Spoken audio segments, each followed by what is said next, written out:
వీళ్ళు ఆర్టిజం పిల్లలై ఉంటారేమో, లేకపోతే వేరే రకాల పిల్లలై ఉంటారేమో, వేరే ఇబ్బందులు వచ్చి ఉంటారేమో, మాకు సంబంధం ఏంటి, మాకెందుకు చెప్తున్నారని చెప్పి అనుకోవచ్చు. కాదండి.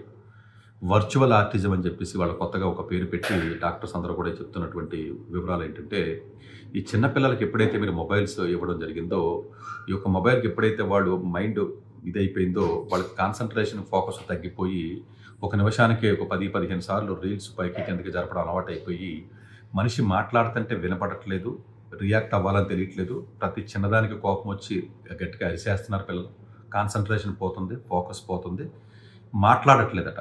ఇప్పుడు యాక్చువల్గా హాస్పిటల్కి వచ్చిన డాక్టర్స్ వాళ్ళు చెప్పింది ఏంటంటే, పిల్లలు అసలు మాట్లాడట్లేదు, ఎందుకు మాట్లాడట్లేదో తెలియదు, లేదా బాగా అల్లరన్న ఎక్కువగా చేస్తున్నారు, లేదా బాగా కోపంగా ఉంటున్నారు. దీనికి రీజన్ 100% పేరెంట్స్తే. ఇది పేరెంట్స్ చేసిన తప్పుడాల వల్ల, పాపాల వల్ల పిల్లలు బలవుతున్నారు. పేరెంట్స్ని తిడితే తిట్టానని చెప్తారు. మీరు ఎందుకు పిల్లల్ని మరి కంటున్నారో, మరి ఎందుకు ఈ రకంగా పెంచుతున్నారో అనే విషయం దేవుడికి తెలియాలి. కొంచెం దయచేసి ఆలోచించవలసినటువంటి అవసరం ఉంది. ఎందుకంటే 10 సంవత్సరాల పిల్లవాడు, 9 సంవత్సరాల పిల్లవాడు, 8 సంవత్సరాల పిల్లవాడు మెంటల్ హాస్పిటల్కి వెళ్ళాడు అంటే దానికి గల కారణం డాక్టర్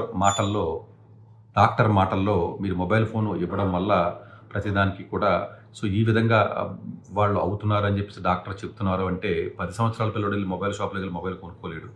టైం స్పెండ్ చేయడం సరిగ్గా కుదరకపోవడం వల్ల కానీ, లేకపోతే భోజనం తినట్లేదనో, లేకపోతే వేరే రకరకాల కారణాల వల్ల ఇవ్వడం వల్ల ఈ యొక్క కాగ్నిటివ్ స్కిల్స్ కానివ్వండి, చూసి ఫోకస్ కానివ్వండి, అక్షరాలను చదవలేకపోతున్నారు. ఎందుకంటే ప్రతి నిమిషానికి వందల సార్లు స్క్రీన్ చూడడం, లేకపోతేనేమో ఏదైతే మీకు ఇది ఉంటుందో ఏది ఎక్కువగా చూడడం కానీ, ఇలా స్క్రీన్స్ ముందుకు వెళ్ళడం వల్ల ఒక పుస్తకం తీసి ఫోకస్డ్గా ఆ లైన్స్ కూడా చదవలేని పరిస్థితికి వచ్చి, అరగంట కాదు కదా, పావుగంట కాదు కదా, 5 నిమిషాలు కూడా ఫోకస్ పట్టలేని పరిస్థితికి దిగజారిపోతున్నారు పిల్లలు.